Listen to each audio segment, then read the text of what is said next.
we'll get started. Let's see. Mr. Anderson, want to lead us in the invocation? Sure.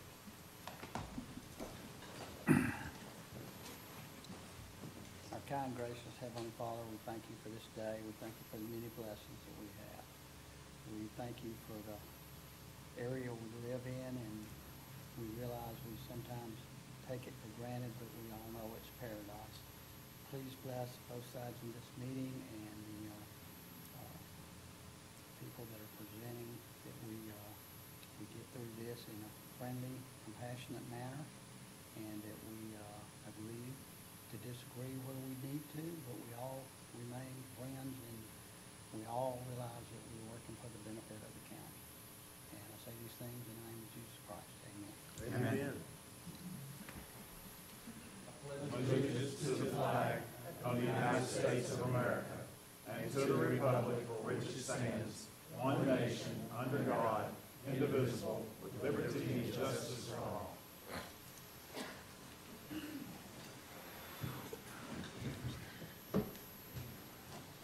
All right, thank you all for being here. We'll call the meeting to order. Looks like we do have a quorum. All commissioners are in attendance. Let's start with item number 1, new business. We'll look at the 2026-2030 strategic plan. Mr. Algren, are you prepared to present? Yes, sir. We're actually going to turn this over to Scott Beck from JLL to lead the dialogue and the conversation, if you don't mind. Mr. Beck, you're recognized. Thank you, sir. Thank you very much, Commissioner, and thank you all again for the opportunity to be here. It's good to see all of you again. I don't believe I've ever had the chance to meet Commissioner Anderson, so it's good to meet you in person. Thank you for the invitation. And we think what you mentioned about having the goals of the county in mind are some of the secret sauce that we have been so privileged to be a part of while we've been here. So I'll kind of go at a fairly quick pace, but have a lot of information that I have sent to you. So if there's anything you want to stop and take a little bit more of a time on, please feel free. I'm here at your sort of request, so whatever you guys want to do, the pace you want to move is really up to you. So this is our final presentation, and as I noted when I started, it's been really a privilege to be a part of this community for the last 9 months, and to be here today to kind of go through the recommendations that we have created. Jeremy, did I point it at you?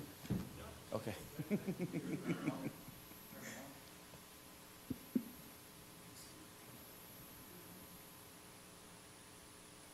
Oh, there we go. Thanks for turning it on for me, Jeremy. Okay, so today is truly a presentation of the strategic priorities and one very large recommendation, which we're calling the Big Five. So there's one recommendation and then 4 priorities. And the priorities are by nature fairly broad, but we have been very specific and given one priority that we feel, as your advisors, is really a positive direction for you to move at this time. And then left some time for some Q&A. So I think there's a couple of things to note as we go through these recommendations and priorities. That this is really built off a foundation of 3 things. That you have been such good, wise stewards of the financial resources that are available to you, that you have a very unique opportunity in front of you that doesn't happen a lot in this industry, and especially in times like now where there's such great opportunity. You have such a strong product and such a great reputation in terms of the industry, both from what has been done over numerous iterations of plans and sales and marketing operations, but it really is a great position of strength to be coming from. And then last, you have a staff, executive leadership, and community that's engaged. And those 3 things we think are really worth the time to prioritize right now as you look at the next 4 years of this destination and what can happen to it. So again, all of this allows for this continuation of a proven strategy and resource allocation that allows you to continue to do what you do best, and our recommendations, as you will see, does not prioritize what you are currently doing over these strategic recommendations. We feel there's a unique opportunity that is, again, ahead of you that gives you this opportunity to have in a sense, an alternate strategy to what you're currently doing and currently doing very well. So again, defined by 5 concepts, 5 recommendations, and 4 priorities. The first one is the reserve policy. We were asked a couple months in to do a deep dive into the reserve policy of the organization, and we're, again, very excited to see the discipline with which you guys have built reserves and took the opportunity from the incredible growth period you had post-COVID to not just say, let's just continue to grow the budget and grow the budget and grow the budget of the sales and marketing operations that you do, but really to be wise and say what's coming down the pike that can really benefit us. So we established in our recommendation to you the idea of what the purpose of the fund is, and it leans very heavily onto how you currently operate the fund. But that it really is designed to safeguard against unforeseen disruptions, preserve the county's ability to reinvest in the visitor economy, and provide a structured process for funding priority projects that sustain and enhance the destination's appeal and resilience.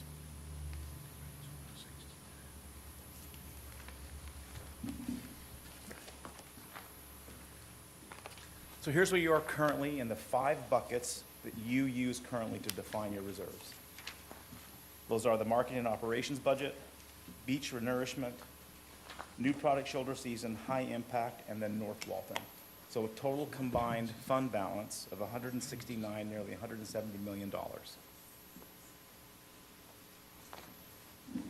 Scott, let me clarify, just for the record, this is a little bit of a different order than their books. So this is on page 166. It should be the last tab in your books in front of you. Sorry. I thought they were going to be following this document, the Word document I sent, not the strategic plan. I'm sorry, thank you. So Matt, you'll keep me on track then? So, okay, thank you. So 3 objectives against financial stability, strategic investment, transparency, and accountability. That is what is at the basis of our recommendation for your reserve fund policy. And again, everything we have, all of the information we've had, all of the interviews we've had around this fund have been very transparent, very accountable, and very upfront with exactly how this fund has been viewed, been used, and the priorities that exist within the current fund. So while these don't follow exactly the 5 buckets, we think that the 5 buckets can be translated into these 3 core areas for the use of your reserve funds, a portion of your reserve funds. Beach renourishment and coastal resilience, again, to ensure the ongoing protection and enhancement of what would arguably be your most vital tourism asset. Destination development and infrastructure, again, projects that will elevate the visitor experience, diversify the tourism offerings, and expand the economic impact across the county, including cultural, community, inland, and sustainable tourism infrastructure. And then last but not least, probably one of the elements we heard the most from our resident survey, which is in the plan in its entirety. So I hope you will take the time again to refresh your memory of the important concepts that your community members shared with us at a very, very high level. I'll just say that we were incredibly impressed with the amount of participation we had and felt that the responses were well beyond statistically relevant, and they were very statistically important. So last is traffic mitigation and mobility solutions, something that I think has become a core part of what you're doing currently, but we think there's an opportunity to take that to the next level at this time, again, based on the availability of resources and common thinking around the product. So I'm going to go through each of the funds right now. Our recommendation comes with what we're calling a recommended reserve balance. So our recommended reserve balance, you'll see, is in red, and then underneath it you'll see what the surplus is. And that surplus is the difference between our recommendation of your ongoing management balance for the fund and what is available to be viewed for opportunities in the next 3 to 4 years.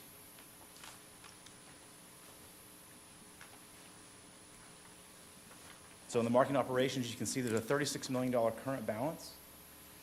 We're recommending an ongoing fund balance that represents 50% of the prior fiscal year's DMO operating budget. So this year you were at 30 million, so the recommendation is 15.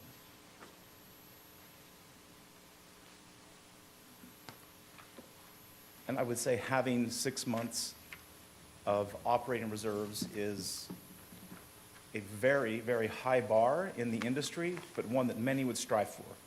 So we don't feel by any measure that this is having too much of your resources on the sidelines and not working for you.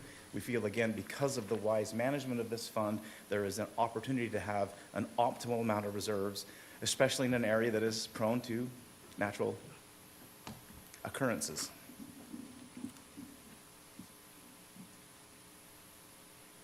In the Destination Development Fund, there's currently 23 million. We're recommending a balance of 8 be the ongoing baseline, always sort of in the reserve.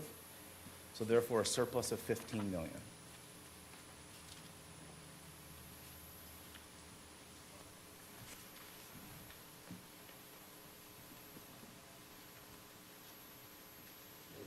Is the beach. Oh, excuse me, thank you.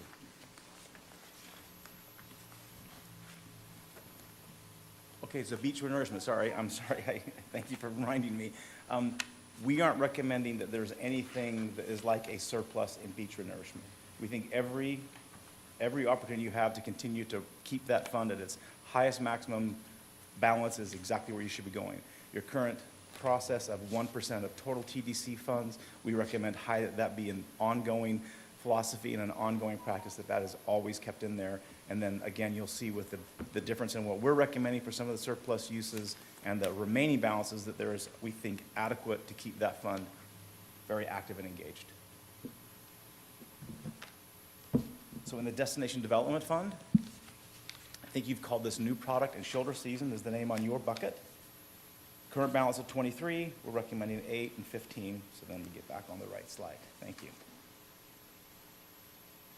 The next fund is the Traffic Mobility and Beach Access Congestion Fund, currently at 31 million. We're recommending a reserve balance of 15, which gives a surplus of $16 million. And by surplus, again, another word for that would be opportunity.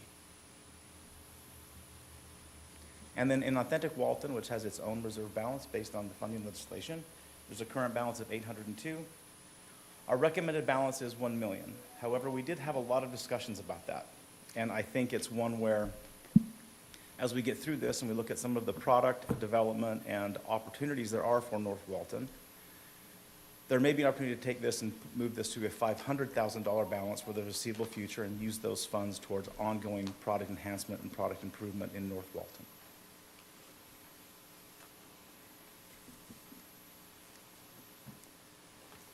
So as we recap that, of the 5 buckets, with the current of 169, our recommended balance as an ongoing fund balance of 118 million leaves a surplus of $52,000 as we are framing this to unlock the opportunities. 52 million, thank you, $52 million to unlock the opportunities that we'll talk about in the 4 priorities. So let's stop there a little bit and see if we have some questions or what you want to comment or note on this.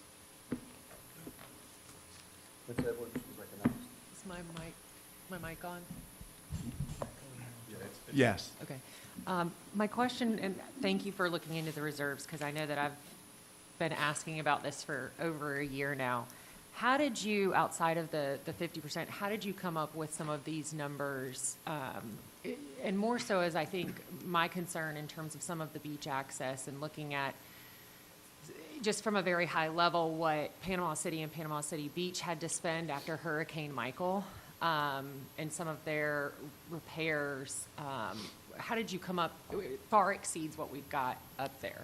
So how did you drive into those numbers, and were there any considerations for those big storm events?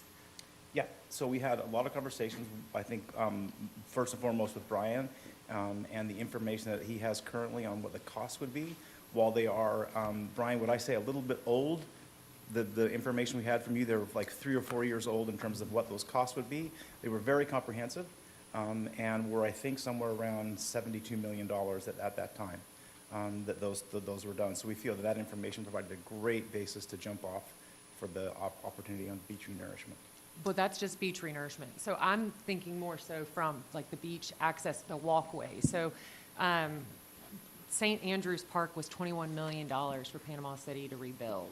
And so that would actually come from this sector here, which we're saying is a surplus of 16 million. So I'm just trying to better understand, looking at those particular projects, and as we add on more capital and have to continue to take care, take care of those properties, I would assume we have to pull some of those from reserves, because they're not lined out in our budget for capital projects. So that's more so of my concern of trying to figure out that number. So when we say surplus, we're indicating that there's a really important conversation that should go on around those dollars. We're not advocating this a specific project. If you feel that it's under budgeted, under surplus based on a potential outcome of a negative situation like a hurricane or something, then those monies could easily go back into the fund balance. We're just saying that from where we looked at what all the information we had and what we looked at other cities that are using monies in a reserve philosophy, this is where we came. There was no magical math. There was no dividing by two. It was really look at everything we had access to in terms of current dollars, current or past research on these projects. So our main goal here is to say there's additional monies that need to be discussed and put at a strategy behind them at the level of the TDC for the BCC approval. I understand that completely. I just want to make sure that when we look at this, and I do think that there's money that we can pull for some of these strategic plans and projects, and then also look at in the future adding into some of our budget. But I want to be very conscientious that I still don't think we have a true number of what it would cost to get us back up and running. And, oh, go ahead. Sorry, am I recognized? Yeah. Yes. You were given the matrix that Beach House put together. Someone's watching and wants to add in. That, sorry about the phone ring. You were given a matrix of Yep. magnitude of hurricane versus cost repair. So you had all those numbers available. Did you use the middle? Did you go one way or the other? Or We went the far right, which was what you'd call the most extreme case. Gotcha. Tiffany? And so Tiffany, what I can't speak to specifically, if there was a pier that was in there, it was an overall look at the scope and scale of what the beachfront that is the responsibility of the county and repairing that or renourishing or all those. We did not look into buying beach. That was not part of No. the purview of this. It was restoration and repair. That's my concern. Not any purchases, just maintaining what we have or rebuilding what we have, because we have greater access to these dollars to get us up and running than we do to contact the state, federal, to release those funds, so. Mr. Chairman? County will help. As we debated how to present this, what we tried to sort of come to as a way to say, you have proven really good fiscal responsibility in keeping reserve balance for what happens, what ifs, things that you can't plan for. We see a huge opportunity now with the way we've presented this and looked at it, that there's some that you should have a definite plan for, that aren't in reserve waiting for something to happen, but are in reserve to repair, rebuild existing infrastructure that you have now, or invest in mobility solutions, which we'll get to in one of the priorities. Vice Chair Anderson. Yeah, as far as, I'm assuming you're talking about what is it gonna take to replace everything during a storm? We don't have enough money. We won't ever have enough money. Panama City, Bay County, when Michael hit, had to borrow $250 million just for cleanup. That's way before FEMA even came down here. So if you're asking if we have enough, no. The answer is no. We never will have enough unless we do nothing with the rest of the money. So from what I understand, the TDC, from every director we've had, this is enough to at least get us to the bank. And we're not going to be able to rebuild in a hurricane if we're waiting for FEMA money, because that's not going to come for months. Years. Yeah, but we've got to quit everything else, which we can't because of state law, if we want to have enough just for the cleanup. We won't be able to do any marketing, any building, any repairing, if we're going to have enough for the cleanup. So the choice is, do we let everything fall apart, or do we save enough money for the cleanup, which I'm assuming that's what you want. And I do too, but it's not going to happen. We would have to put every dollar we have away and never spend any of it. which again, as I said before, we cannot do that by state law. Each penny is designated for something. I'm sure there may be some way around it during a hurricane, but we're gonna have to borrow money. That's what every county in the state of Florida has to do. Do I like it? No, but I do like our nice beaches. I do like our nice walkovers. I do like tourists coming. I do like the TDC taking care of everything they can take care of. So if you're trying to get to a number that will take care of all the hurricane damage, we're not gonna ever be there. And I'm not suggesting that. I just want, before we start talking about pulling away 50 million, I want to have a better understanding of what realistically we can put into specific buckets to take care of immediate needs. Yeah. And so I just wanted to understand exactly where we came to some of those numbers so that we can speak, to that and make smarter decisions for implementing these projects. Yeah, and I don't disagree with that. We need to know what each bucket has and how we can spend it. And I'll be honest with you, and Chairman Drake might can tell me, but I don't know if that money can be moved during a hurricane. I've never asked anybody. But I've never had anybody tell me, and I talked to Bay County commissioners when they were going through this. And Senator George Gaynor was a good friend of mine, and I talked to him about it. Nobody ever said, oh yeah, you can take money from each bucket. So we're gonna be in a bad way when the storm comes. And the biggest thing, the first thing we gotta do with the storm is clean up. Can't do anything else until we do the cleanup. And it's not gonna be pretty. It's not, because a couple of Bay County commissioners said it's really bad. Well, and, and then to think the revenue perspective is on hold for quite a bit of time. Oh, yeah, So to rebuild absolutely. from what we can and the inventory that we would even have available to accommodate any of our visitors. So just thinking through that in this process.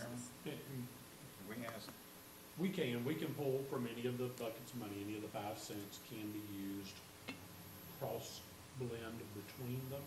That is how your ordinance were adopted. They all include language that references for any other allowable use under 125 or 104, which is the broadest statute. Whether that was the actual design, I think that was a holdover from the very first ordinance, but it has made it into everyone since then, and so that does give you that flexibility. Now the restriction, the potential restriction we have to be careful about is certain pots cannot be used for pledge of debt service, whereas other ones can. We would have to look at that. If the TDC was willing to do a broad debt service issuance like Bay County had to do out of solely TDT money. But frankly, it would probably be a blended debt issuance across multiple revenue streams, including sales tax and otherwise, is what we'd have to do if you're talking about borrowing that kind of money in one go. So following within the spirit of Ms. Edwards' line of questioning, what historically have we reserved for that very purpose, say, over a period of the last 3 years? What kind of money have we had allocated in those buckets, let's say 2024, 2025, 2026 budget? Do we have an idea what we've had there in the past? So we haven't really historically identified, amounts or needs for the reserve buckets, in all honesty. And I think that's kind of how we got to where we are today was, looking at these buckets of money and saying, how can we best utilize these funds that are sitting in reserves? I think what we've always understood is the beach renourishment, that's kind of been, the one bucket that we know we just don't touch. We've never really plan to utilize those funds for anything outside of their intended purposes. But the other buckets, we honestly historically have not really had a plan in place. In the very last section of the strategic plan, there is a 5-year overview of the growth of the fund. And I think it shows on the fund overall, not by the 5 buckets, because some didn't grow as fast as others, but there's nearly a 25% growth in the reserves post-COVID with the money that was put aside from the incredible growth of the TDC. So, and it's a very sort of easy to read section that shows exactly how those each individually have grown and collectively have grown. And let me correct what I said, because Mr. Bagby is correct. I should say in my tenure at the county, so in the past 7 years. Sorry, let me be more specific, so I'm not saying something that's not correct. Ms. Edwards, do you think that this puts us at a good starting point, maybe? Yeah, Starting with this figure? I do. I'm comfortable with starting here. I just want us all to be very conscientious too. Because I think especially at the place that we've been in that 25% growth, we just see lots and lots of money. And we haven't had any storms, even with the economy changing and the K-shape, we still have accommodations that provide the luxury. And so we have been we haven't seen so much of a dip like the rest of the industry has throughout the country. So I just want to be cognizant of those numbers, but I am comfortable starting here. Good conversation. And I think you'll see through the priorities that we do connect back to this philosophy that surplus is really a call to action by the TDC board and staff at Walton County Tourism to really lay this plan to meet those three obligations of preservation, investment, and forgot the last one. Can I ask one question? Yeah. Could you explain a little bit of the logic of North Walton at $1 million?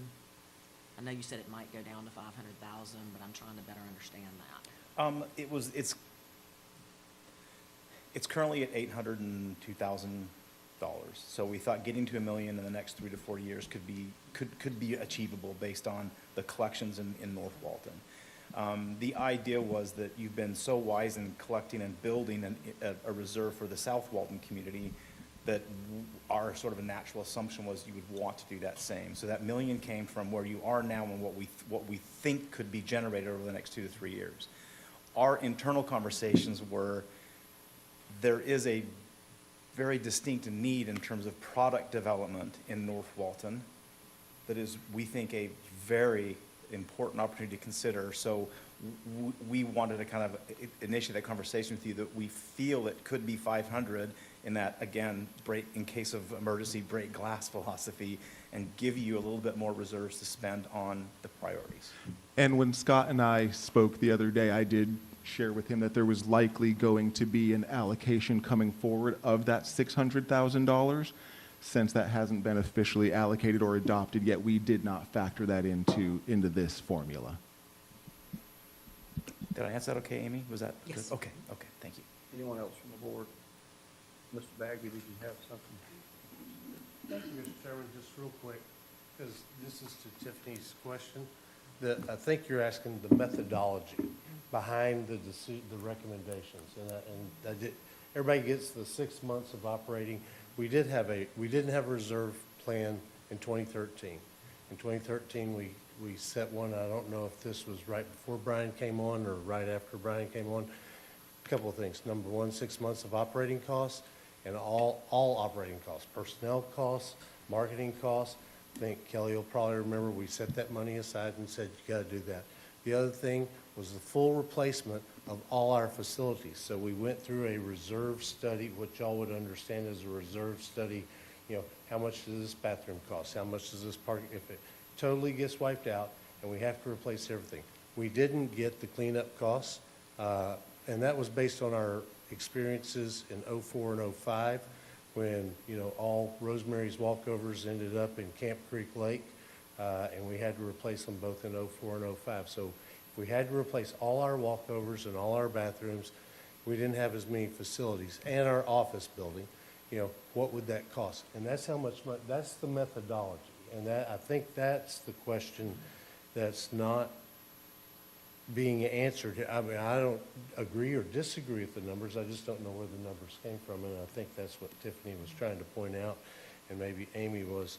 How did we land on those numbers? Is that replacing all the buildings? Is that 10% of estimated cleanup costs or whatever? So I would just ask, Mr. Chairman, if y'all could address that. But we do have or have had a reserve funding model historically. I don't know what we've done with it in the last 7 years, but we really didn't have to worry about it because we had excess reserves, it appears, anyway. But we did want to pay our people, and we wanted to get the destination back up and functioning by rebuilding everything and have the cash to do it, because those of you who have been here through Hurricane '04 and '05, for example, understand cash is king, and you can get the destination back up. Have we had a replacement appraisal ever done? So I can answer that. So Yes. we went through, Tim, and did a pretty comprehensive matrix by beach access, and then assign, category of storm, and then put in numbers based on historical costs of building and rebuilding beach accesses. We used some square foot numbers for buildings.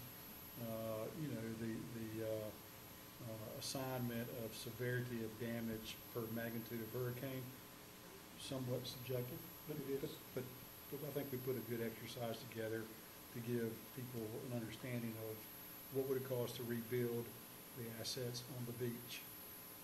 We have not taken into consideration cleanup, but generally cleanup, I understand that you're using money, expecting to get money from state or federal. But cleanup goes really quick because you got to get everything back open. Then the rebuild starts to happen, both public and private. I think we've always counted on state and federal money for cleanup. Know we're going to use some of our money for it, but we'll get paid back fairly quickly on that. Well, we won't lose all 26 miles unless a storm were hit right at the Walton-Okaloosa line of Category 5, and then everything east of that then all 26 miles of our beach would be severely impacted, but more than likely it's going to be a limited area. So Michael showed us something different. It was a very small, pinpointed, fast Category 5, whereas Opal, Ivan, Dennis were lesser and bigger and slower. And so, when I say it's subjective of trying to figure out the magnitude of damage, it truly is. Our general understanding of beach access is Cat 1 washes out the bottom 10 feet, maybe not even that. Cat 2 gets a little further up. You don't really get into building damage. Most of our buildings are hardened, concrete block. They're built to withstand a lot of force. And so in there, it would just be really replacing finishes, maybe some fixtures and stuff like that. The structure, the last ones we built, that's where I'm going if a hurricane blows through here. Mr. Kirk? Just for two examples, what was the cost for the Seagrove access and the Great Beach Community Center? So Seagrove was right at 4 million, 4.5. And the community center was 3.7, I believe. Yeah. 3 or 4 million. For those buildings, but like I say, those buildings are Seagrove Regional Beach Access, sitting on 30-foot pilings, concrete block, all reinforced CMU. The building, Cat 5, if you hit right there, it may knock it down, but Cat 3, we're going to be repainting, redoing some interior finishes, maybe some fixtures. I think the old adage of plan for the worst, hope for the best. Yeah. And That's why we put together that matrix, so we could have a slice and dice effort. If you want to plan for Cat 5, which apparently is what they did, and you're figuring, and it has fairly accurate numbers. When I say fairly, it's just that how much is torn up. So we didn't share your reserves with other communities, but we have other communities that we've worked with and we asked, and there was no other community that had the matrix that was built for this community to assess what the damage could be. So that $78 million that is currently there based off of a very intensive research project of all of what was just described is really in depth. And again, we took that to say, you guys done a really good job of assessing that. So our recommendation was just to keep that, not look at any of that in terms of a surplus. It was the other areas that were, again, where we feel there's opportunities to have really good discussions about how to use them and be very strategic rather than have no plan for them. The 78 million you're referencing is just that beach nourishment? Yep. Okay, but that's not rebuilt, beach nourishment is not rebuilding of any of our walkways, so that's different. That I would have to look to Brian, because Yeah, in 'cause that that document, may- it had a bunch of different buildings and had a whole bunch of different assets that were in there other than just beach renourishment. So the beach nourishment, the 1 penny, the 20% of the TDT is traditionally reserved for beach nourishment. Clay has indicated before that that money can be used for other items. Okay. And then the rebuilding effort is what should be left in maintenance, operations and maintenance. So operations and maintenance is marketing and maintenance. So you gotta figure you gotta market for a little while, and you gotta rebuild everything we got. So those are the numbers we put together. How you mesh them into those categories, I'm gonna have to let you explain that. It was a little bit arbitrary in that what they were called is how we looked at what the reserves were. So Gotcha. your structure where you're off-beach parking and providing transportation, we looked at what that would cost, and that's how these numbers have sort of been derived. You got that building, if something happened, how would you get that building back? But again, where it was located, we didn't feel it would be wiped off the map. There would be, so that was the assessment we went through in each of these buckets, was looking at the ongoing operations you have as assigned in prior uses of fund balances for these. And so some of them just didn't have a lot of use for them. Now, that could be because you were planning for a worst-case scenario case of gas break, which, if that is your choice to use those surpluses in that way, that's great. We're not advocating that the surplus be looked at in a way that it needs to be reviewed. That's kind of what we're trying to call out in this process. Could there, I guess, for aesthetic purposes, could there be a subcategory under the nourishment for facilities? Or can you break out anywhere? And I know you just said that facilities is intertwined in there. Is there any way you can break that out in a subcategory so we know how much money we have for facilities and how much money we have for nourishment, so on and so forth? It's up to you how you want to categorize it. That's up to the board. It's never been done that way, so it's just up to you to set the numbers. From our perspective, yes, and that would be a very important conversation to have. Yes, that's what we're advocating for. Yeah, that's what our advice to you would be, is to look at that 52 million. I don't want to bury the lead, but our priorities aren't even close to 52. So there's still a very, very large balance that we are advocating should be looked at very strategically over the next 3 to 4 years, so there is a really clear use of this enormous resource that you have. Prices go up every year. About 40 days, it's going to be more expensive than tomorrow. So, I mean, I think it just for aesthetic purposes, just to have that category and look at, hey, this is what we have, instead of trying to figure out, well, we gotta take 20% of this to go with this, just have a category, to me. Yep. Be easier to look at. And again, we think you have enormous leadership and an opportunity to have this discussion. And we're, again, this is it was our intention to have it be the first recommendation, because we feel it's one of the most important things you could be doing. Commissioner Johns? I was under the impression that the 78 million had to be used for beach renourishment, but you're saying that that's not correct, Clay? That's what you've allocated for, but it is not required by ordinance or statute to be for that. If you need to reallocate it, you can. For- Because it's in reserves, it would require a budget hearing. I've heard of Melissa. There she's nodding. You're gonna have to do a public hearing to bring that forward and reallocate it, but you are not bound by ordinance or statute. Are there any things in particular that it can be reallocated for? Is that restricted? Anything under 125.0104, which is the TDC statute. Okay, thank you. Go ahead. Thank you very much. It's one of the priorities. Our first one that I think is one that was talked a lot about, almost by virtually every stakeholder engagement, every person we spoke to talked about how we diversify and balance the tourism economy. That there is clearly a peak period and a peak demand period, while optimization still has to be focused on there, that there really is this opportunity to grow and look to these assets that are, again, broadening the impact as really important. So the strategy was designed with some key components to increase visitation in what we're defining as off-season through conversations with a lot of people, but there is no definitive off-season. This is what the majority of the people have defined as off-season, but there are, again, that is something that we think we provided a range, but this is our recommendation from a lot of interviews. We recognize that it does not fit everyone. To increase visitation from November to February, strengthen midweek and shoulder season occupancy, activate authentic Walton and some inland product, develop more non-beach experiences that extend the average length of stay and reduce the impact on the beach, and improve the predictability and stability of the TDT funds.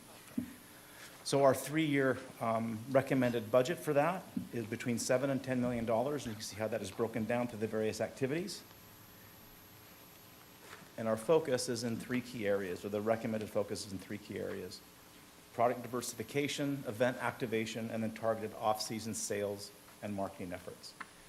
So in the product diversification, we think there's enormous opportunity in the 6 things we have noted, but would really strongly call out that we feel from a lot of work that the meetings and conference and retreat opportunity is really under-tapped and underdeveloped in this market.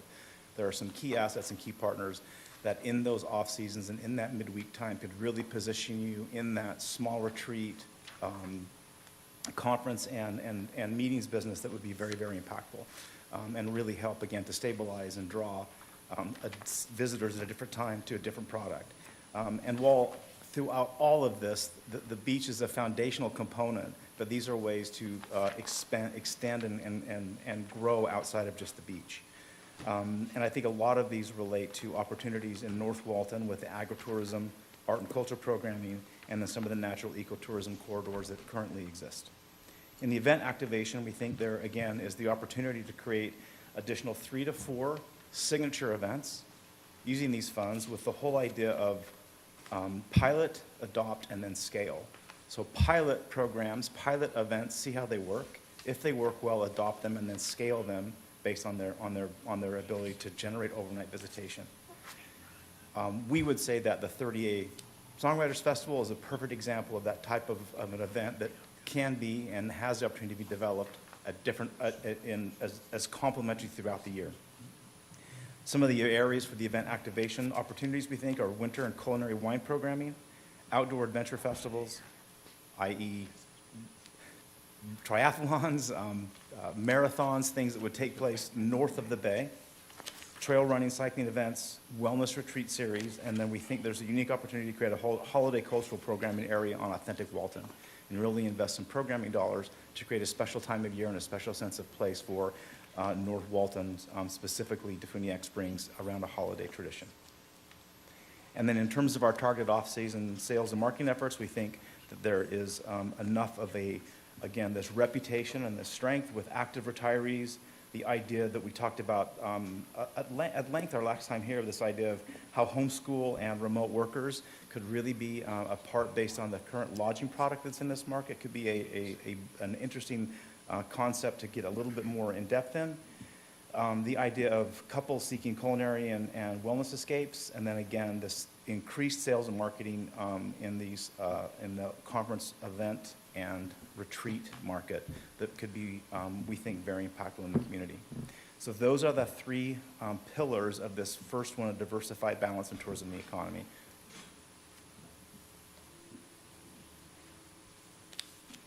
Stop there, Chairman, see if there's any questions on that recommendation. Go ahead. Okay. Is this,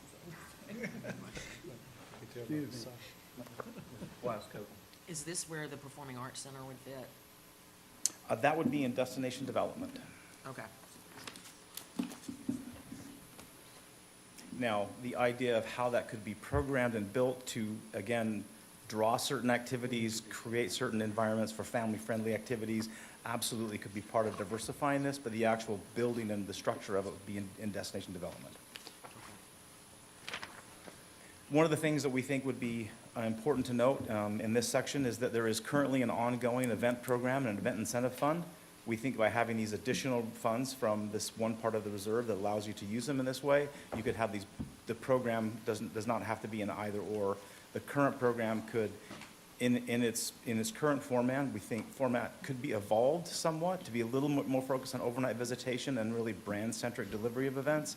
But again, there is a lot of support from the community and the stakeholders that we interviewed that there's several of those events that are very, very important to the quality of life and the experience for both residents and visitors alike.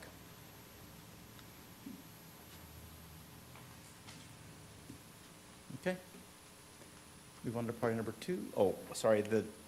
I just wanted to call out that, again, we think that there's a critical component of this is how we can activate authentic Walton and get more investment in events and programming in that community. And I'm kind of over-indexing on this idea of sales and marketing because our strong recommendation is that you invest more time in the product and the programming and not just sales and marketing.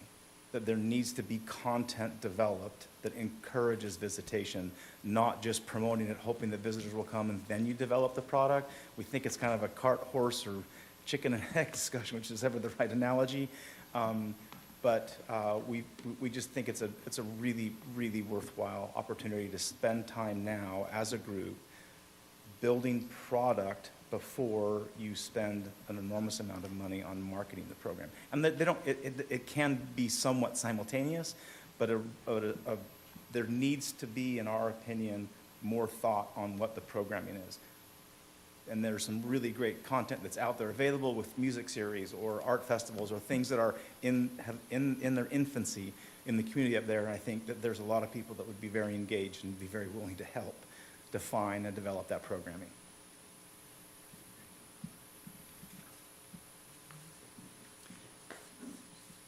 So in this advancing destination development, and I think this was read as though we're calling this advanced destination development. We're actually talking about advancing destination development. I'm sorry how that came across. There's not some different in what destination development means, but this is really advancing the idea that the reserves and strategy be tied to furthering the development of the destination. Not development in the traditional real estate, build it, change the skyline view, but really in terms of experiences and programming. From the development of the Cultural Performing Arts Center, which we know that there's already been movement and strategy put behind that. We think that's an incredible part of this destination development. The work that Matt's doing with the ECP airport and route planning, all of these things are what we call destination development, all making your destination easier for a visitor to experience, whether that's through accessibility, through whatever that may be, and or the programming that makes their stay that much better. We spent a lot of time trying to come up with the number one priority for this, and it wasn't until we really spent some time with, is it Schoen? Is that how I say the planning director's last name? Stephen Schoen. Obviously, it started with Brian and his team, but as we went back then and looked at the resident survey and a lot of our stakeholder comments, there is currently, and I'll use Stephen's word, there is lack of a strategic plan for 30A. And knowing the impact of that stretch of this community and where it needs to be to make sure that peak season, all of those things work, it is our strong recommendation that be the number one priority for advancing destination development, that you spend the time and money and develop a strategic plan for 30A that we think is going to influence beach access, transportation, so many other things. We do not want to imply that we think that should be a transportation study. It's much bigger than that. Nor do we think the TDC board should solve the transportation issues countywide, but clearly transportation is a big part of that. There's so many things that are part of that. So we've laid out a plan in the strategic plan that creates a 3-year working group, if you will, that advises and creates a strategic plan for 30A and put that budget at somewhere between $2.25 and $3.25 million to do that. Use some of these funds that are in reserve to create this plan to really preserve and protect that asset and make it more resilient. Can you give us an example of what you're talking about? Sure. So it would be convening a group, and you could call it a community advisory group. There are many ways to do that, and there's we could recommend some really great firms that do these types of things, everything from environmental. I mean, examples of destination. What would we do to 30A?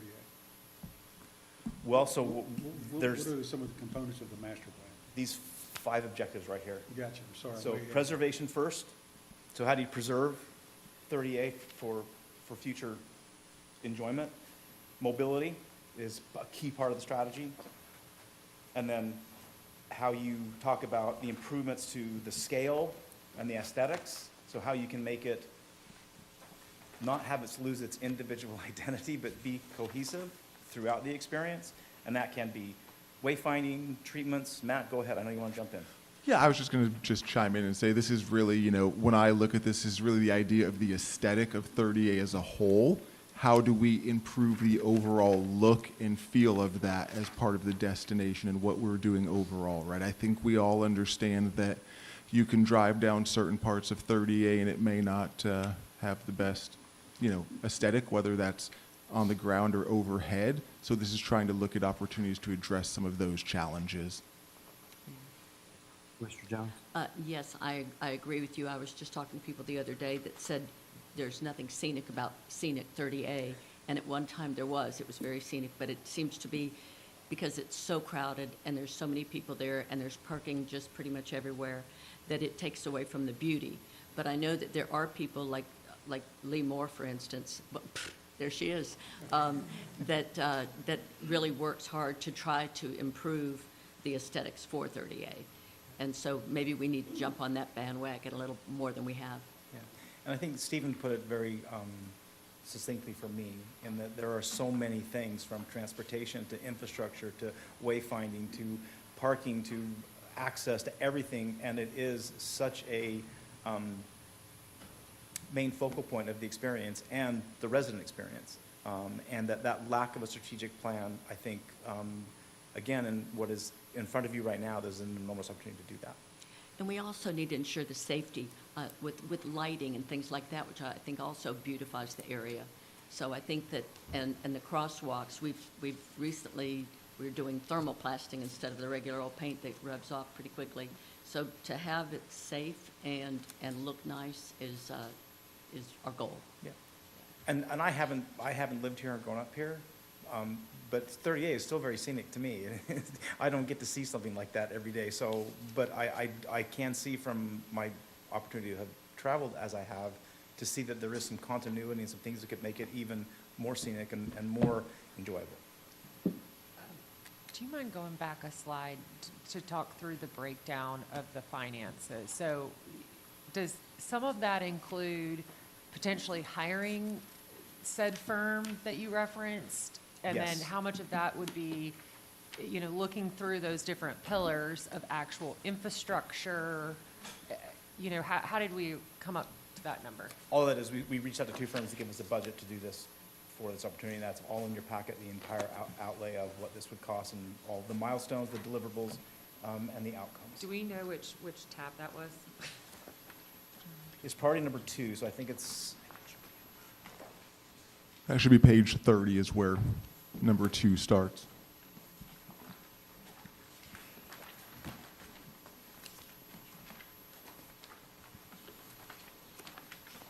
So it's on that. So page 30 in the actual tab, but it's also in the front in the breakdown of the overview document in the very front of your book.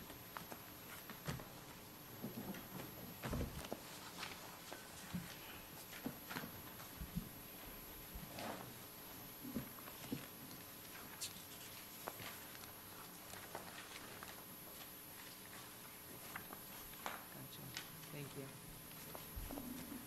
Okay.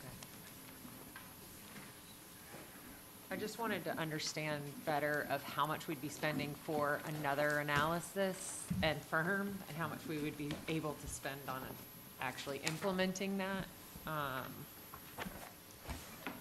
so the implementation plan is roughly 1.1 million. So getting the actual output and those what was recommended is, again, this idea of pilot, adopt, and scale.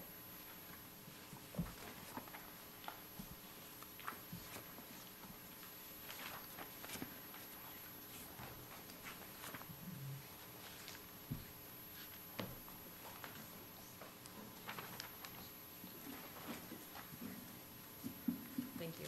You're very welcome. Chairman, any other questions on that one?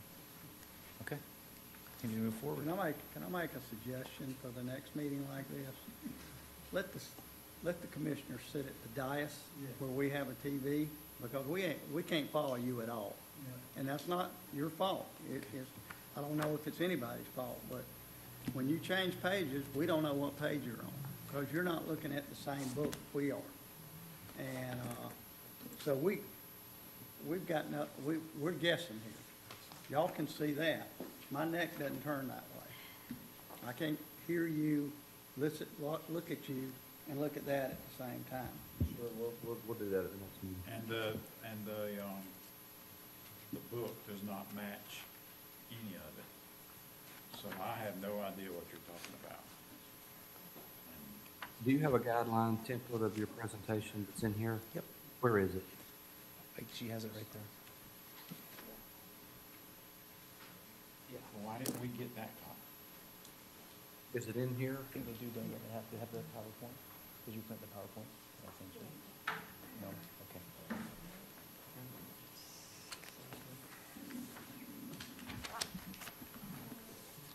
Go ahead. We spent a bunch of money. and we can't even figure out what we're talking about. Did you put this in there? Okay. You want to go ahead? Yes. So the next one is to strengthen governance, workforce, and community alignment. And for this one, we've chosen the priority of a very extensive community engagement program that really leans into increasing the residents' understanding of the bed tax and the revenues and how they're used to improve the quality of life, to improve resident sentiment toward tourism, institutionalize an annual tourism impact reporting and public dashboard concept, and then establish a permanent citizen engagement mechanism and strengthen support for the reserve policy and the long-term stewardship investments. This is a best practice by many organizations like this to really have a very involved and strategic and community engagement program. Can I stop you real quick? Yes. How far into this packet are you? The one that I gave to you Yes. on page 20. Okay, how many more are there? I think it's this deck. How far in the deck are I'm you? on page 20 in the deck, I just wanted to figure out if it's worth. and there's 25 pages. There's sort of 5 more pages. Okay. We won't kill those trees.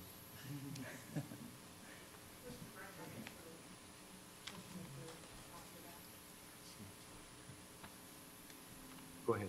Okay, thank you. And so I think what we recognize is that, that tourism funds, beach nourishment, environmental protection, public safety services, infrastructure improvements, cultural programming, and the park and recreational amenities, that we feel there is somewhat of a gap in the way the public views that. And that was certainly very apparent in the community sentiment, the public sentiment survey that we did. That there, we feel there's an enormous opportunity to engage with the community in a much more proactive way and educate them on how tourism positively impacts the community beyond the economic impacts. I think you can all recognize or will remember that there was a very, very high recognition of the economic impact of tourism in the community. But this idea of how it gets into the quality of life, which is very evident from all of the work that we've been privileged to do, we feel that there's an opportunity here to invest in this that will then build a much stronger recognition and commitment to what the TDC does on behalf of the community. Will you go back one more slide? Because I Yes. think we have it at almost $1 million. Yep. Matt and Kelly and Lisa, we're doing a lot of these things. Does this year 1, year 2, year 3 breakdown, is this hiring a PR company to understand exactly where the residents have mismarks, where we can tie in to exactly what their concerns are to draw that positive resident? Because we are sending emails out with this. I know it's not connecting, because it's not connecting to the pain points of traffic congestion, not having the specific groceries they want, taking longer times to get to the restaurant. You know, we're hitting all of this right now. It's just not landing. And so is the $1 million collectively, is that because we're going to hire a PR company to drive that home? Is it changing in how we communicate that? Because we're already doing a lot of that. It's all of the above. It is hiring an outside organization, whether you want to call it a PR firm or more of a community engagement strategist. Our recommendation that we put in the packet is a little bit different than just a PR campaign. It has a very structured foundation in terms of touch points with the community, ongoing regularly scheduled programs, a dashboard, some things that are different than what you're doing right now. And it's not just entirely repackaging in a different way. It's impacting the current community resident survey and using that as the baseline to monitor improvement over the next 3 years, and using that survey tool to better direct some of the conversations and the information that you're sharing with the community in order to get better adoption and better traction. So personally, I think, it's great, it's part of strategic plan. This should be a non-negotiable for every year, for all of our communication. And I feel like we probably need to tie in better in-house for that. I don't know if necessarily those numbers to continue to spend and hire someone else is necessary. I do think it should be a part of strategic plan, but I'd rather have an analysis of what exactly we're doing and how often we're checking in with individuals in our area to counteract those pain points that they have. But I think this should be something we're doing already and enhancing as opposed to. Right. So absolutely. I mean, we don't disagree with you there. We think that, this is important to be in a strategic plan, but this does not mean that we will not absorb some of these things where we're already doing them, right? So through our research agency, Downs and St. Germain, we do a variety of studies. We pretty much rotate those every few years based on, kind of what we're looking at in that moment, right? So we do our quarterly visitor tracking studies, and then after we do our visitor tracking studies and our annual visitor report, we will look at what funds are left in that research budget to do different research projects. So, sometimes we do market studies for Kelly and the marketing team to test creative. Other times we will do resident sentiment surveys. It really just kind of depends on where we are. Like one of the big projects we were undertaking was like the non-return visitor study, right? So those are all things that we fund via the research budget. So this was, to your point, something that's worth having in a strategic plan. But if there's opportunities to capture some of these costs in other places that we're already doing, we most certainly will do that. Well, and the two studies that I know of since I've been in this position, one being the teen study, which we've said is extremely important. I don't know what we've done with those findings. We talked about it for a while, and I know it's part of our strategic, but to have things for teens to do so that we don't have the loitering, the violence, the damage, specifically in, Seaside and other locations. But, in the other one, in the non-returning visitor, I know that's been going on for quite a bit of time, but, when we look at some of these studies and spending the money, how are we following up with it? And so I like seeing this. I think we're doing a lot of it, but I think a big part of it is we just need to follow up on what we do. So now. the carry through on the teen study, and Amy can kind of talk about this a little bit more, we've really taken a lot of those topics that were identified in that teen study, and we've been meeting with the 30A Rental Operators Alliance, which is kind of a group that Amy and a lot of the owner operators along the 30A corridor kind of have gotten behind to try and help kind of push this initiative forward, and looking at ways and mechanisms we could use to find and identify things for teens to do. So we've been having those conversations pretty regularly, right, Amy? We need to have a meeting soon, but yes. That's So- my fault, not yours.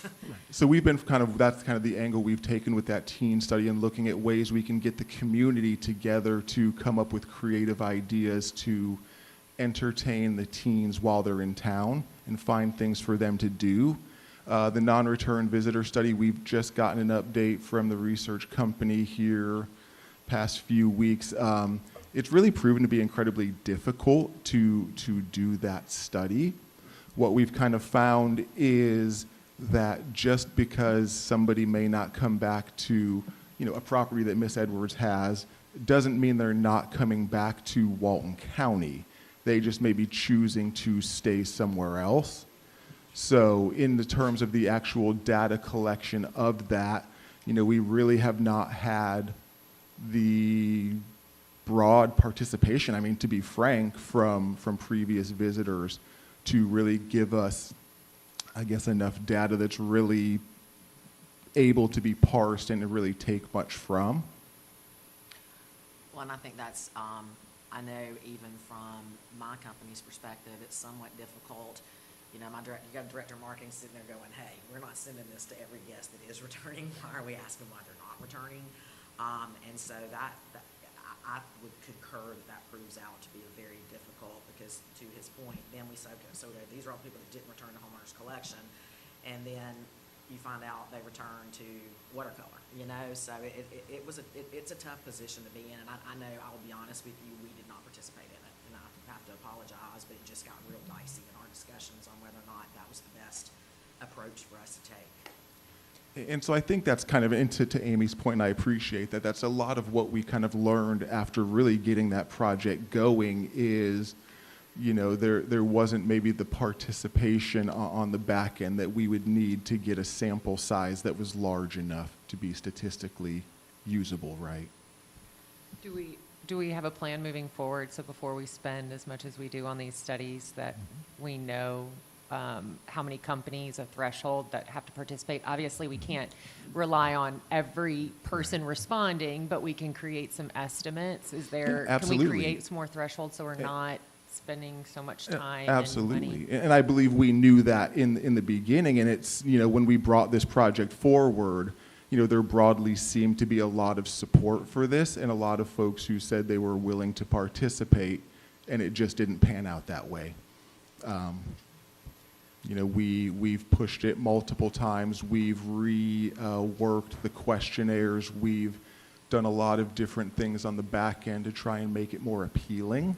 You know, I think a lot of the ways you get folks to participate in surveys and things of this nature is really to incentivize them, right? And we really don't need to be, you know, using TDT dollars to incentivize people to take the surveys. You know, I think that can get a little dicey there. Mr. Kern. With these,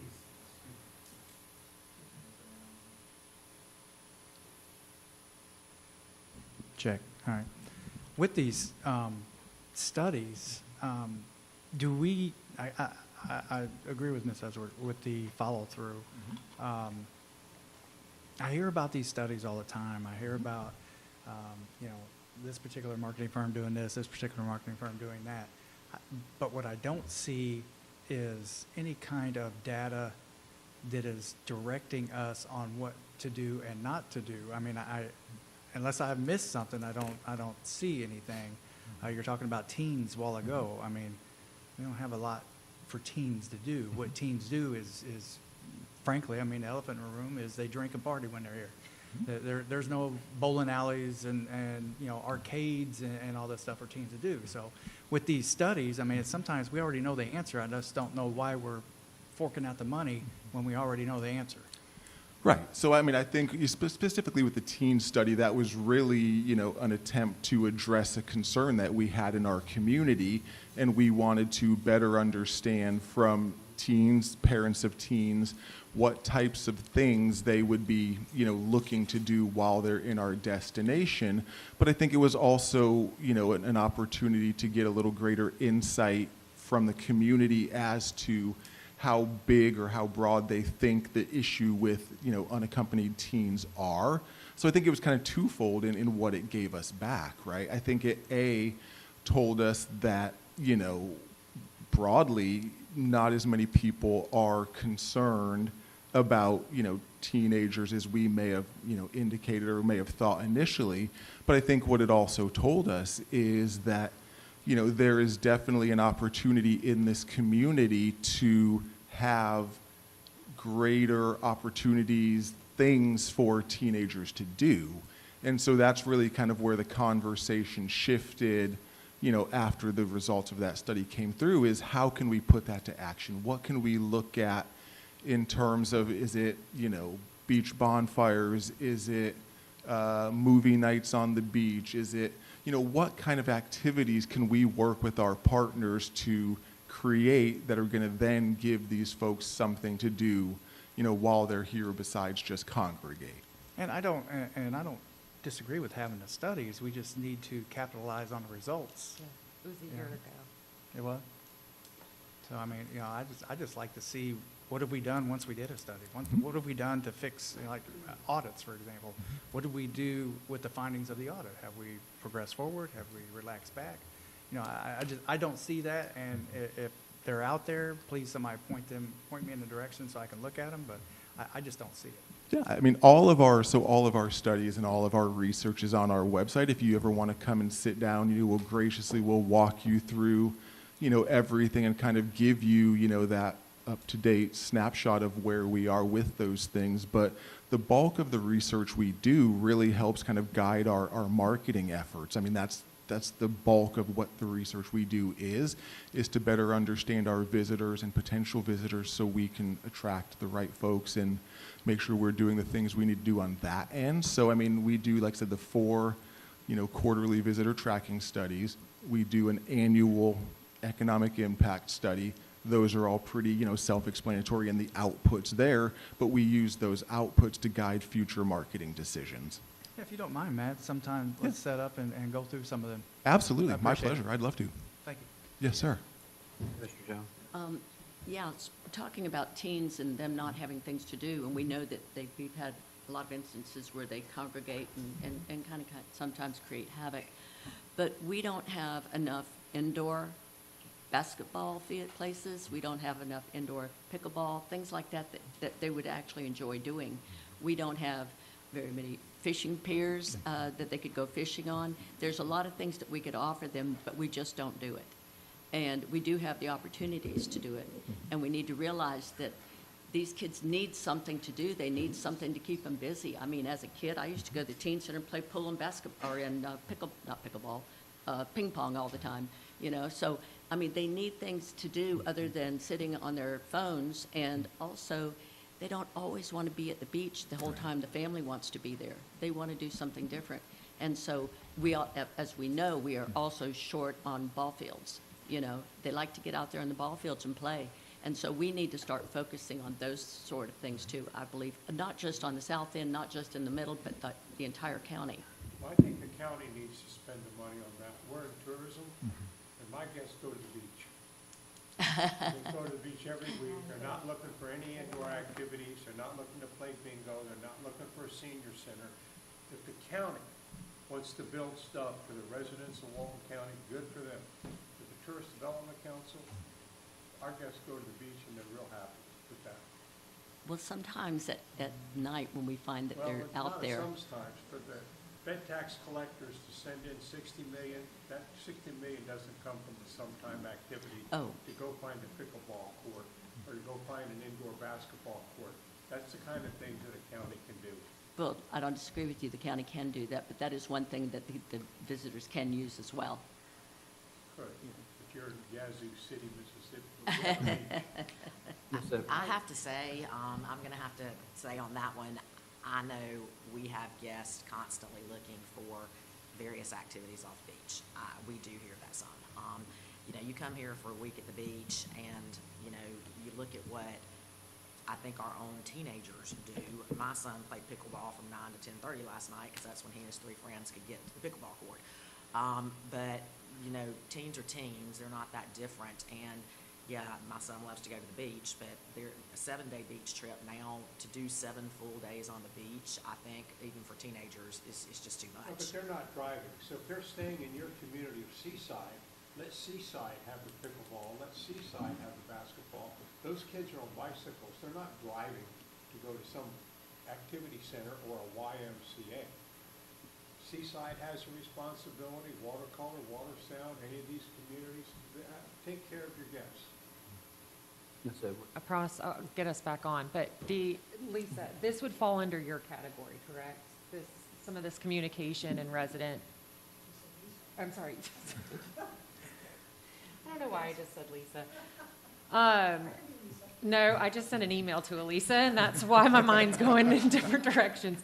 Nicole, this would be in your category though, correct? So how much of this, not all of it, but in a group capacity, how much of this could we start just looking at internally and saying, we have the infrastructure in place, we probably wouldn't need this large of a budget, but we need to start reframing how we send things out. Like, so for example, on economic impact study, I'd love to switch it around and say, this year y'all saved this much in taxes because we were able to produce this much and cover this. Or this year we added this many, lifeguards and we had this many, pieces of, or square feet of the beach added on, whatever it is. So Tiffany, I think I can answer that Yeah. question, because we worked with the staff, but this was done a little bit independent from the staff, Okay. but recognizing the impact. So there's 3 areas, and it's 3 years. We're not advocating that each year this be spent in perpetuity.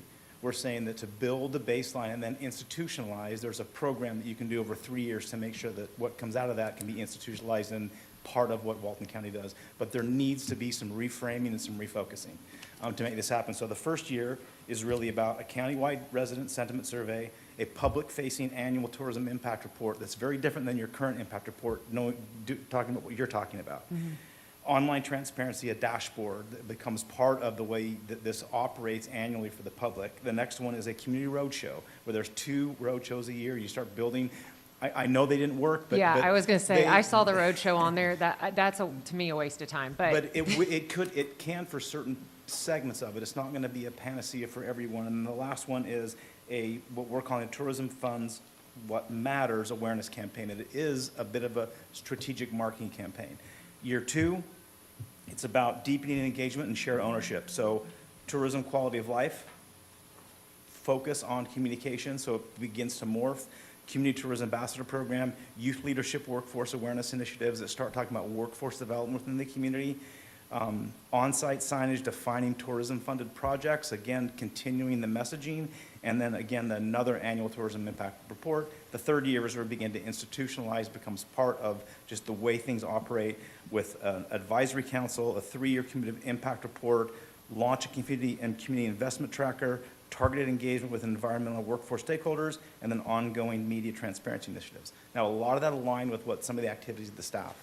But in order to keep the staff doing what they're doing right now, which is they're not a large staff with just extra time on their hands, we feel that the alignment of having a small portion of what's in reserve right now go to an outside agency to help augment, support, and build this under their direction would be a very wise investment. That's where this comes from. I understand. I'm not in favor of adding more agencies. We spend a fortune. This is something that I think we could get together and draft out, and it's just additional reframing of things we already produce.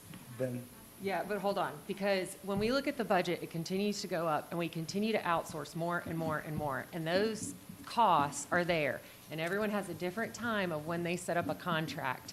And so we're getting the budget, we're putting something in, and it depends on what time of the year and who's keeping track of it. And when we give something out to another individual who doesn't live within our community, these are conversations we're having all the time. I'd like to see more talking points and things be delivered to you guys every week with data. We have so much access. This all is stuff that we have. We just have to reframe how we're telling the story. And if our plan can be delivered in that, through that lens, Tiffany, as the board, and you decide, we feel we've created a plan, we feel that there isn't staff bandwidth to do that, and we're not advocating for an outside agency. Our direct recommendation has been to find a local community engagement agency who lives here, breathes here, who is here, that can do that, to help create the connection to what the community is. So this isn't about marketing to visitors. That's the one thing I do want to kind of clarify. There was a lot of discussions about study and research. This recommendation that we're making is exclusive to community engagement. It's not about visitor surveys or anything like that. We believe in visitor surveys. I just wanted to clarify what this recommendation was and why we feel so strong that there's an important opportunity now to reframe and look at different ways to communicate to get more engagement. But if you feel that the plan that we've laid out, elements of it are, and there's 4 pages and absolutely, if you feel that's contained within, but we have looked and worked with the staff hard. This is not a staff that has an enormous amount of time on their hands because of all of the stuff that they are doing. So we felt it would be the best and wisest use to bring in outside help for a very defined short period of time. Once it becomes institutional, that group goes away. That's our recommendation in the plan. It isn't in perpetuity. It's not bringing on anyone. It's retraining, refocusing, retooling, which we think there's some benefit to doing that off payroll as a contract service. Got it. Amy? I mean, I'll definitely say this one, when I reviewed the initial plan, caused me the most pause for sure. Because at the end of the day, we have been talking about the local population not understanding TDT for every day I've worked in this business. And people sometimes just don't want to understand. And I'm not saying don't try some, I check youth leadership and workforce awareness. I think that's a great one. On-site signage, identifying tourism funded. I mean, I think there's some things in here, that might be of help, but most of the general population of this county, the working general population, understands the importance of tourism, and they're not the ones that we're out there reading on social media, all the crazy negativity that we hear. That's just, that's the 20%, not the 80% that thoroughly get it, in my humble opinion. But again, I'm not saying don't spend money on it. I'm just saying that I don't know if there's enough money to spend that you could quiet some voices, because they're coming from their perspective. And you're not going to change their mind, because their perspective is based on their wants and their desires. That's just mine. Commissioner Anderson. Yeah, I agree with what Amy said, and I agree with what Tim said. Tim is the largest, I think, bed tax collector for houses and things like that. Pretty close. One of you two are, I know that. I don't think the board or the TDC can get involved. Do I think there needs to be a bowling alley in Santa Rosa Beach? Absolutely. Do I think there should be more pickleball courts? Absolutely. And we're building more as time goes on. But do I think the county or the TDC should be involved in building those? No, I don't. We're not in the business of bowling. We're not in the business of skating. We have a skate park that we built the first year. It was being built when I got in office. It's highly used. People drive from all over to use it. And in fact, they'll tell you that this was, at the time, was the best one in Northwest Florida. But again, I don't think the county should build facilities, indoor or outdoor, for tourists. I think it's the job of the people that have tourism. The Seasides, the Rosemary's, the Alice Beach. You know, it would be hard for Tim and them to do it on a house-by-house basis. So what they do is they try to have events on the beach, which is why people come. I don't know about y'all, but I've never been tired of going to the beach. And I've never been anywhere else that I got tired of going to the beach, or I got tired of doing activities concerning the beach. Do we need more activities for teens? Absolutely. But I think it's the businesses, the general public businesses that should do that. They're the ones making money off of it. And I've lived down here for 13 years. I can tell you, I used to be on 2 bowling leagues until they kicked me off because I was so sorry. And by the way, it was my son that kicked me off. So the bowling alley in Destin is full every night. Not just during the winter, during the summer, but it's a business that caters to the locals first and the tourists second. But I guarantee you, almost half their business is tourism. That's what we need. We need things like that, because guess what? Every day you're down here, it's not going to be a sunny day. We need things like that, but I don't think it's the TDC's job to build that. I don't think it's the county's job to build that. If I had the money, would I personally build a bowling alley at Santa Rosa Beach? Yeah, absolutely. Absolutely, I would. But as a county, I don't think we need to get into the business of bowling alleys and things like that. Now, we can build more pickleball courts. We're trying to build another basketball court, but the kids that come down here, let's face it, they're not going to a teen center. You know, they're coming down here for one reason, to party their butts off. And you know, what we have to do is make it so it's safe for our tourists and make it where it's safe for our citizens. And I think we've improved that through the sheriff's effort. I think we've improved that tremendously. couple of years ago, it was an out-and-out riot in Seaside. And it wasn't Seaside's fault. Man got lost, old man got lost in Freeport. They had to pull all the deputies down. The rest of the week, it was fine. But that night was bad. And if any of you seen the video, it's bad. I think the sheriff's department's done a great job. Could they do better? Yeah, probably. We all can do better. But we haven't had the episodes they've had in Panama City Beach. So, I think it's the communities we have in this in our community. It's their obligation to take care of their guests. And I don't know if you are doing a good job, but I know this. Most of the facilities in these areas are not open to the public. You know, Rosemary's got tennis courts. Watercolor's got tennis courts and pickleball courts. They're for the guest, but if you're a guest of Amy's or Tim, you're not allowed to go on those. And I know, every one of y'all have them, Amy, I know that, but Tim's guests are not allowed to go on your pickleball courts.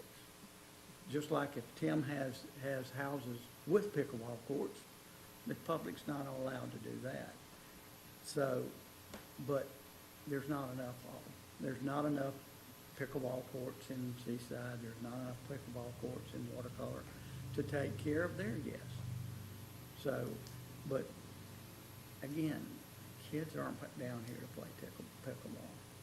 Let's be honest. They're down here, the boys are down here to pick up girls, and the girls are down here to meet new boys. And have you, if you've ever seen a, I grew up here, I understand. if you've ever seen a college fraternity come down here, their first stop is the liquor store, and they're buying as much beer as possible. All right, Commissioner Curry. We need the liquor store first, then the bowling alley. Thank you, Commissioner, and I didn't mean to interrupt, but you're so right. Think if we're a firm like this asked to do a strategic study. Walton County is doing so much right. The Tourist Development Council is doing so much right. Why? 26 miles of beautiful white sand beach, and we don't have a large city inland with mass transportation bringing all that city's population down living on the beach. So that's why it's safe and nice. And here they come, and they're tasked with the job of doing a strategic study on an organization that has huge reserves, revenue coming in of $60 million a year, beautiful beach. I mean, this is pretty fun because I'm sure they may be tasked to do strategic studies for churches that are failing, small towns that don't have a natural asset like this. And we're trying to massage this around, but we've got the beach. I just want to confirm, I agree with Commissioner Anderson. I don't want the headlines reading tomorrow that Commissioner Curry wants to start building county bowling alleys. So, especially after we took over a golf course bar and grill, and we just got it going in the right direction. So I am not advocating for the county to start building bowling alleys. But I do agree with Commissioner Anderson. I think that's something that the private sector should get involved with. I was just stating that we were all kids once. I know I came down to Daytona Beach on spring break. We know what we did back when we were 18 years old. I'm not going to tell on everybody, but that's what they're doing when they come here. I'm just saying that there's nothing for them other than the beach, or you can go down to the bowling alley that's down in, towards Destin. That's the only thing I was saying. All right. Thank you. I think we beat this to death. Let's move forward. Thank you. I will echo one, or maybe address one of the things that Tim said. This is a little bit different strategic plan that we normally do. Most of the times we're doing strategic planning for organizations and communities that aren't as focused and delivering as highly as you are. But that's, I think, why we got so passionate about this, is you also have the opportunity to become so much more, because you have these resources and this incredible engaged community and this incredible reputation. So I think I would be remiss if you looked at this through the lens of what we're saying is stuff you're not doing, and look at through the lens of the things you can do to be that much better about what you do. So I don't want to say the enemy of great is good, but that's kind of the way I would kind of frame this, is what we're trying to propose in this strategy is the leveraging of some resources you have that are uniquely relevant right now to be better and get more out of what's happening. Not more in the sense of just growing more people, but get more for the community and more for, again, the visitor and the quality of life that is impacted by that. So I think that this idea of this community outreach, it is something that we believe in, and based on what came out of the resident survey, we think there's a big opportunity here. We wouldn't just say that to every community do this type of a community engagement. We think there's a real opportunity here. So the last one is one that we talked a little bit about the first time we were here, which is the part of our assessment, part of our strategic plan was to look at the digital marketing that was done for the organization. And I think, how close are we, Commissioner, on time? I don't want to, was it an hour ago we were supposed to be done? What we noticed, we need to wind this down. Okay, so very quickly, we think that a community that has such a strong repeat visitation, that there is a big gap in the sophistication and coordinated strategy of an email campaign, an email marketing campaign that could be, we think, transformational for this community's relationship with its existing visitors. And it is nuanced. It's again, in the plan, I think we've done a great job of laying it out, what this means. We think that there are new opportunities working with your agency to define some new opportunities around your brand storytelling, and specifically the segmentation that's been going on and been done very well to further augment that, and then look at some real significant investments that are already scheduled to happen with the website, but use the resources to even get deeper into what's coming in terms of embedded AI and things that are already being discussed by Kelly and the team in your agency, but take them further than your current resources will allow at this really incredibly important time. And with that, I will conclude to get us somewhat on schedule, or go if there's any other questions you have about that part of it. But again, it's very, very detailed in the plan. I saw something in this portion, I thought it was this portion, about packaging some of the experiences in a way that we showcase to the guest. Sorry, Tim, off beach. Did I see that in here? Okay. I think for me, the world is going toward experiential travel, if I pronounce that correctly. It's all anybody's talking about. I know the beach is absolutely our number one driver. It will always be our number one driver. But I do think as a leadership group, we need to challenge ourselves. That driver is not going anywhere. We need to challenge ourselves to look beyond that, and this has really kind of been probably a change within my own thought processes in the last 3 to 4 months as we talk more about the north end and what we really should be doing with those funds. So it's not for today because we've already run over, but I thought that was a really good piece of this. I can't find it right now, but anyhow, I did think that had some strong merit to it. Chair, may I?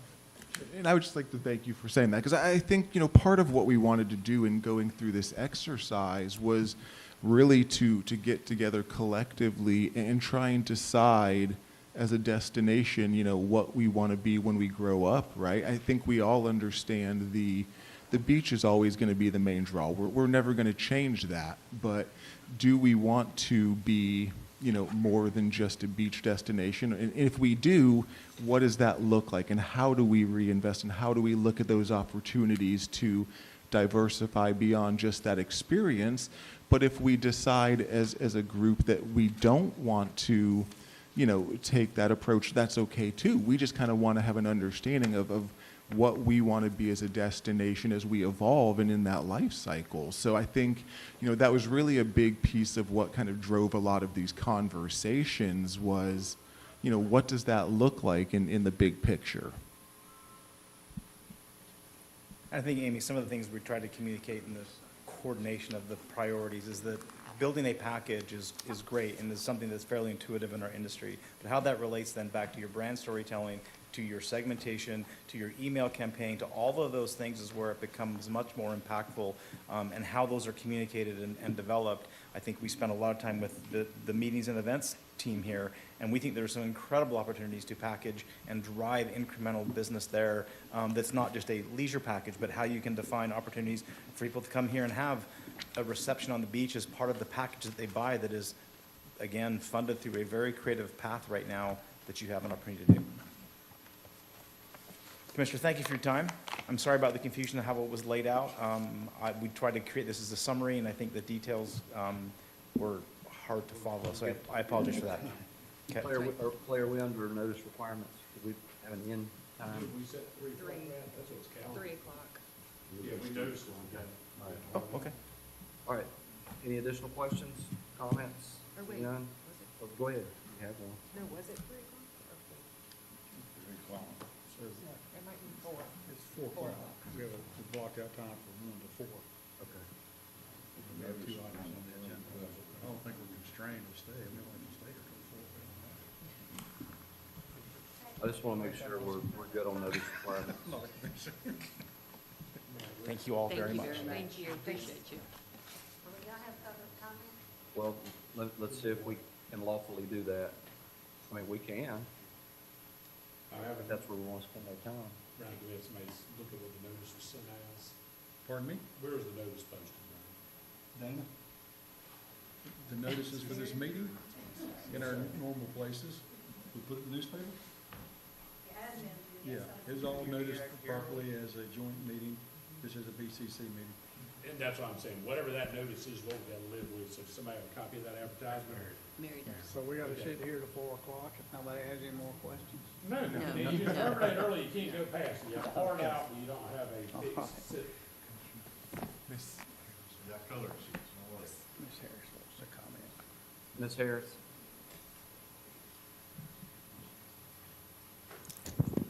Tony, you are 100% on target, 100%. I run a big resort. Tim rents some in my building. So Tim and Jenny and I have all been in this a long time. I don't know how much we spent on this, but I'd say 500,000, is that what we spent?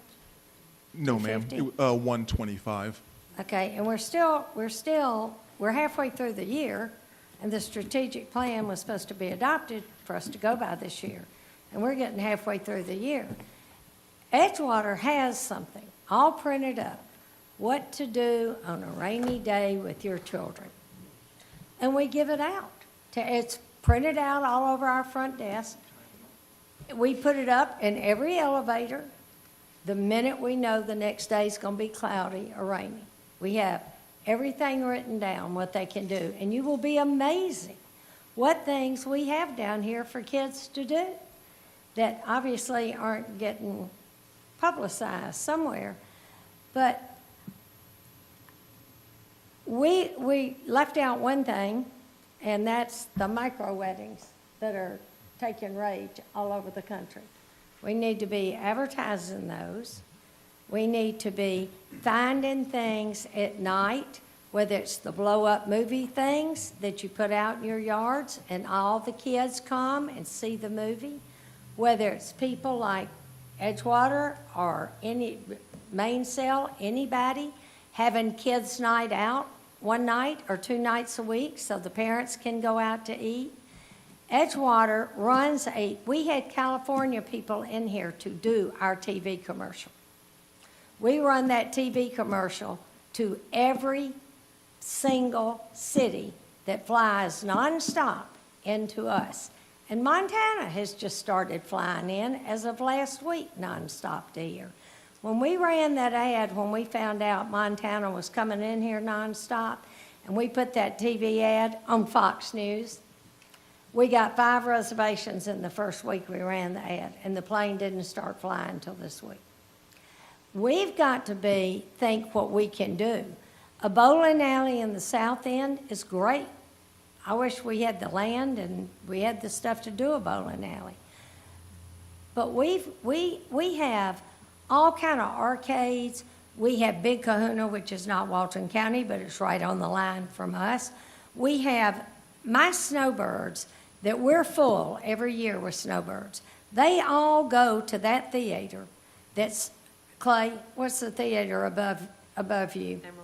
The Emerald Coast Theater. They buy their season tickets to that before they ever come. There is so much to do down here that the TDC is not publicizing. And we need to all get together, the bed tax collectors, and figure out what we can do to think up things for these people to do. And teenagers are Ms. teenagers. Harris, let's wind it down. I will, because I went to Fort Lauderdale at spring break, so I know what spring break used to be, because I'm real old, Donna. I'll be 79 in August. So I wasn't in Playboy magazine in the 80s. Ms. Moore? Did we determine if the notice was open-ended or closed? It was open-ended. Okay, all right. Thank you. It's Lee Moore. Yeah, One, Uh, oh, sorry. Can I add something to Ms. Harris's? Yeah, we'll keep it timely, so go ahead. Give us just a second, Ms. Moore. Sure. I just got that one in, we just ordered, No, how many different guides do we publish? we have 6. And we publish them on our web, Yeah, they're everywhere. and they're put out in the communities, Yes, they're and they're everywhere. given to bed tax collectors. sir. They're everything. So we advertise for different stuff to do. So to say that we don't is erroneous. I appreciate Ms. Harris's comments, but we do all We don't this. have any of those. Well, no, Ms. Harris, hold on, let's stay in proper decorum. If you wanna, all right. Ms. Moore, you're recognized.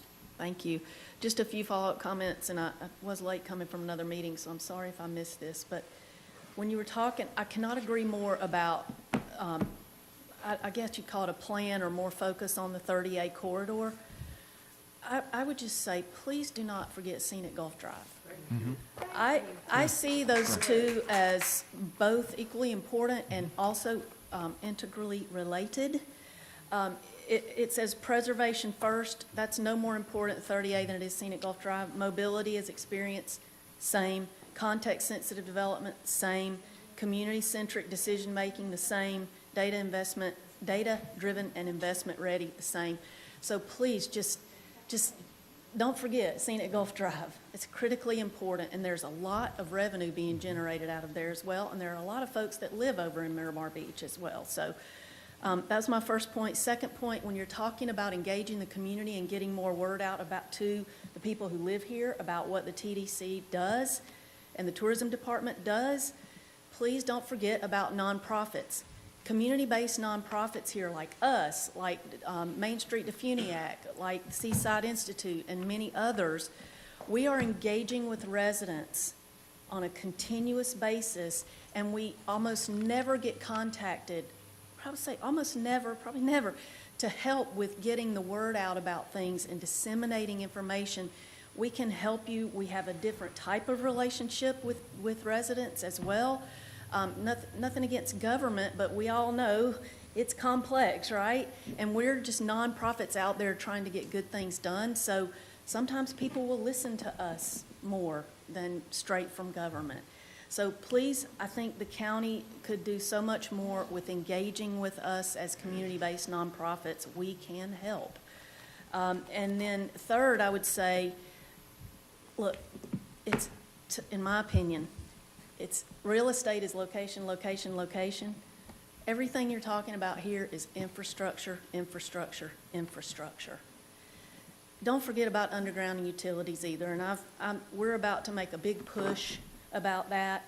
I don't think there is anything you could do that would benefit both tourism and tourists and the tourism economy and the people who live here and/or own second homes here and/or work here or have a business here than getting these utilities underground for multiple reasons. There's huge aesthetic benefits, no doubt, but also from a resiliency and safety perspective, there's not much more that's going to help as much as that.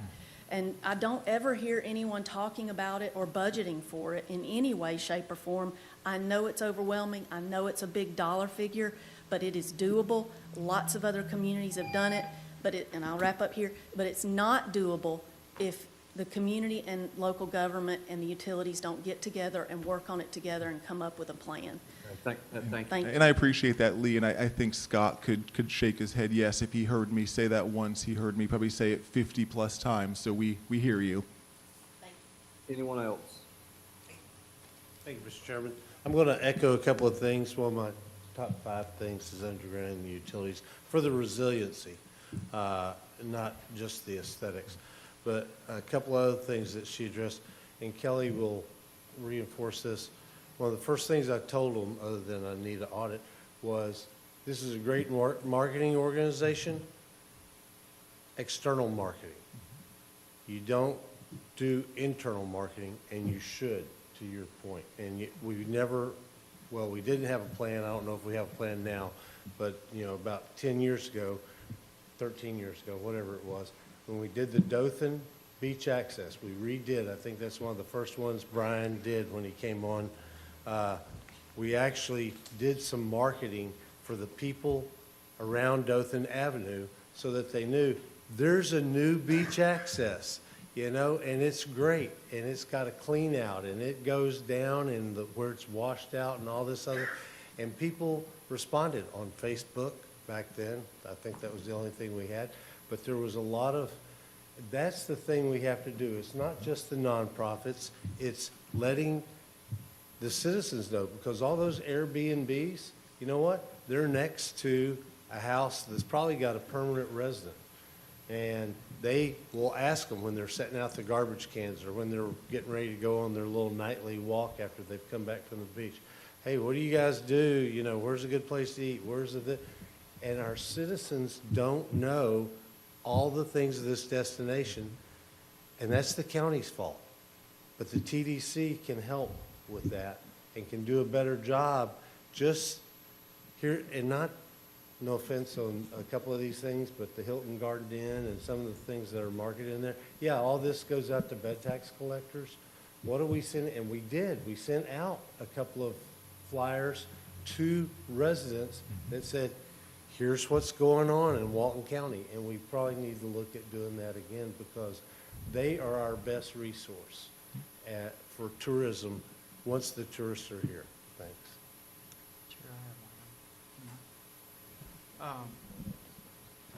I was reading through this book, and I was still listening to you, Jim, sorry. But on sales with sports markets, I see in here 1,788 room nights and approximately 1 million economic impact for Walton County. So we're marketing the sports activities, and it says something about the secure bookings for the USAA baseball, I guess, tournaments and all that stuff. But if you noticed at the last meeting, we're running out of ball fields. So, and space primarily. So what can we do other than bringing more people to a crowded baseball field with TDC money that we can or can't do? Can we not touch that? Is it just pure marketing? We can't do any kind of substance or structure or anything? Yeah, so and Clay can clarify if need be. We can certainly use TDT funds towards the development of a sports complex.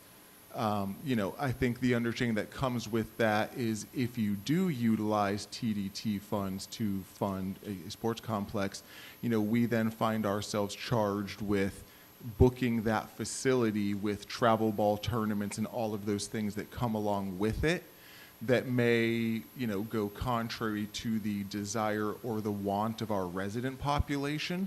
So I think we just need to kind of understand as we talk about ball fields and kind of what that looks like. And I know you had that agenda item to have a workshop. I think that's going to be a very valuable piece to this, is kind of having that understanding of, if you build a sports complex, is that county responsibility? Is that TDT responsibility? And depending on which route you go, what does that ultimately look like? And I'd like to see more of a public-private partnership absolutely with that as well. And I hope you attend some of these workshops. Yes, sir. Absolutely. To put your input into it. I was just reading it, I'm like, well, hell, we're overcrowded as it is. We're still pouring marketing dollars and everything to bring the people here. It would be great if we could expand some of these fields somehow. And I didn't know the extreme help or non-help that the TDT or TDC could give us? Yeah, and I think that's a great question, because I think that's always something that we get asked is, we need, ball fields, or we need an aquatic facility. Why doesn't tourism pay for that? And it's kind of for some of those reasons that were And I don't want them to pay for stated. all of it, no, but I'm really the chair brings it up a lot, is trying to get the private involved, and I hope the private sector is out there listening with these workshops, and they come and give their input. So, I'm all for public-private partnership. Agreed, absolutely. Anyone else? All right. Let's take a 10-minute, 9-minute, 8-minute break.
regroup right here, My oldest daughter just texted me. if you would.